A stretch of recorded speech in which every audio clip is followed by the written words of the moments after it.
and that's the successful fourth flight of the Ingenuity helicopter on Mars, and the first time a spacecraft on another planet has recorded the sounds of a separate spacecraft. I'm Amy Kwan, a chamber test engineer at NASA JPL for Ingenuity. Mars's atmosphere is really thin, about 1% of Earth's sea level density, or the equivalent of Earth density at 100,000 feet, or 3 times the height of Mount Everest. To test Ingenuity, we needed to create Mars on Earth. We used JPL's 25-foot space simulator, a tall cylindrical thermal vacuum chamber that has been used to test JPL spacecraft from Voyager to Perseverance in a space-like environment. We sucked out the air and added some carbon dioxide, but to test the helicopter aerodynamics for our autonomous helicopter, we needed to create wind. And in order to do that, we turned to CAST, Caltech's Center for Autonomous Systems and Technologies. My name is Jason Rabinovich, and I'm a Caltech alum, and I was also one of the lead designers for the low-density wind tunnel test program for Ingenuity. In general, it's very challenging to test vehicles on the Earth under conditions that are relevant to Mars. So for the Mars helicopter project Ingenuity, we needed to be creative. Fortunately, I was familiar with the CAST aerodrome facility from my time as a grad student at Caltech, and I thought that the wind tunnel technology used at CAST would work really well to generate the approximately 10 meters per second, which is about 22 miles per hour, wind speed that we needed in order to test the aerodynamic properties of Ingenuity at JPL. And of course, we wanted to spend as much time as possible testing Ingenuity at JPL here on the Earth before we sent it on its long journey to Mars. So in the end, we reached out to Caltech in order to collaborate and design an open jet wind tunnel that we could place in the large vacuum chamber at JPL. And this allowed us to generate the 10 meters per second flow that we needed, but to also do so under Martian conditions, which is a really low density environment. It was a really fun and challenging project to work on. And with that, I'd like to turn things over to the Caltech team so that they can give you more information about the technical details of the wind tunnel itself. The Graduate Aerospace Laboratories at Caltech, also known as GALCIT, maintains a tradition of integrating experiments, theory, and simulations to better understand the fundamental science of modern applied mechanics. With interest in the control and dynamics of small autonomous flyers only set to increase, recent emphasis has been placed on the complexity of the fluid domains within which these flyers are expected to operate. As is customary in the field of aeronautics, the indelible wind tunnel is called upon to simulate realistic flight conditions in the confines of a laboratory setting.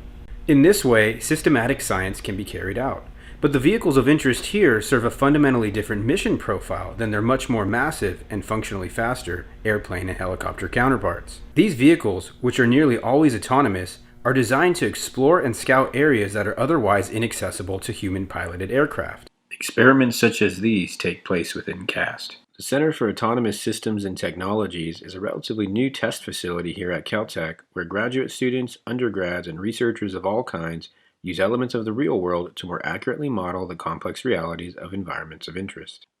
Larger scale experiments take place in the main building complex, which encapsulates a robotics assembly lab and an aerodrome currently configured as a real weather wind tunnel.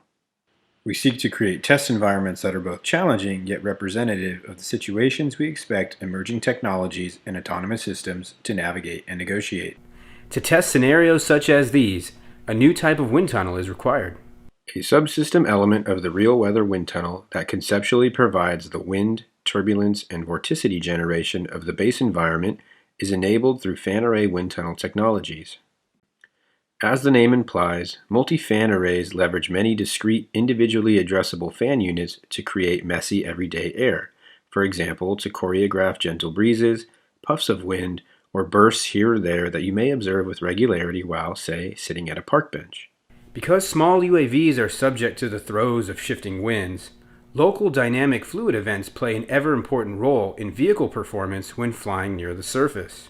At the resolution of interest, virtual representations of our environments oftentimes discard or wash out the temporally dynamic and spatially varying frictional complexities. In this way, the fan array is a teaching instrument, both to humans and robots alike, as we can play back simulated wind environments through software interfacing in a way that allows us to observe and record over and over again. Thanks to the storied relationship between GALCIT and JPL, unique collaborative opportunities surrounding the field of advanced technical fluid mechanics are made possible. In the remainder of this video, you will hear more about the effort of the team to simulate, here on Earth, the most basic forward flight conditions Ingenuity would encounter on Mars. With the great effort of many hands and many minds, the integration of a fan array into a space simulation chamber at JPL was undertaken. My name is Marcel Weissmann. I'm an aerospace graduate student, and I briefly want to highlight the research associated with this project, which had to be conducted here at Caltech and JPL before designing the wind tunnel facility for the Mars helicopter forward flight tests. Since the atmospheric properties of Earth and Mars are so different, we first needed to answer the key question of whether or not these fans even work in a Martian atmosphere, meaning do they generate the required flow velocities, and are there other sorts of issues related to heat transfer properties or excessive wear under these conditions?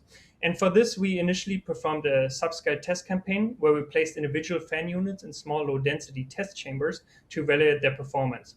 And this aspect of modularity, of being able to extensively test individual fan units before building the full wind tunnel facility, was one of the driving factors for this wind tunnel concept. And in these tests, we evaluated the general functionality, looking at component temperatures, RPM, power consumption, as well as measuring the achievable flow speeds. We then compared these performance parameters to theoretical models, which matched quite well, and showed us that these fans do work in a Martian atmosphere. On top of this, we also ran a long-term reliability test where we placed one of these fan units in a vacuum chamber and ran it over the course of a month. Lastly, we needed to determine the minimum wind tunnel size requirements, or in other words, the necessary number of fans to test the Mars helicopter. And for this, we performed comparable rotorcraft experiments on the fan array wind tunnel at the Center for Autonomous Systems and Technologies. And here we used the wind tunnel's unique capabilities of controlling each fan individually to actively change the wind tunnel size and examine when the rotor forces become wind tunnel size independent. Eventually, everything we learned from these experiments was applied in the final design of the low-density wind tunnel, which consisted of 441 individual fan units. So, as you heard from Marcel, that's a lot of fans. It sort of gives you an idea of the scale of the challenge in controlling a fan array as a single unit. Hi, I'm Alejandro Stefan Zavala.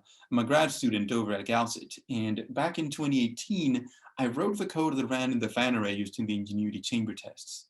Now, as I was saying, it's a lot of fans, right? Each fan is a separate control signal and measurement to track constantly, and we have hundreds of them. So how do we manage this complexity? Well, what we do is we split the fan array into smaller fan arrays, or modules as we call them, and each one of these modules is separately controlled by a tiny computer, or a microcontroller as we call them.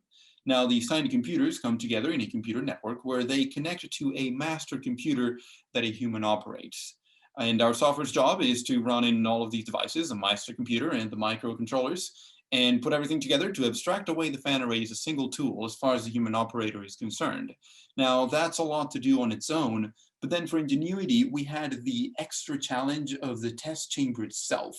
So since the fan array was, in this case, sealed away in the test chamber, we couldn't rely on physical access to it to fix things that went wrong. And we didn't have direct access to the fan array, right? So this imposed a much higher standard on the control software in terms of reliability and the quality of real-time sensor feedback.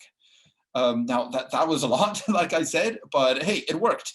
And it's through software that the essential power of fan arrays comes out. It's with the right control software that a fan array turns from just a wall of wind to a canvas with which we can generate things. We can generate flows so complex that we can't even begin to model them with what we understand so far of their behavior. That's actually active research being done at Galcit using a descendant of this software used in Ingenuity that I'm working on for my PhD.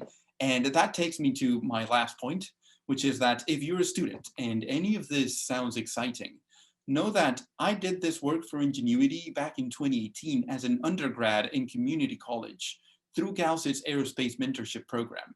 Look up EAS, Caltech's WAVE, SURF, and Base 11. Isn't that awesome? That's that's the kind of work you can end up doing for EAS, at EAS, even as an undergrad. It's pretty cool. All right, that's all. Thank you.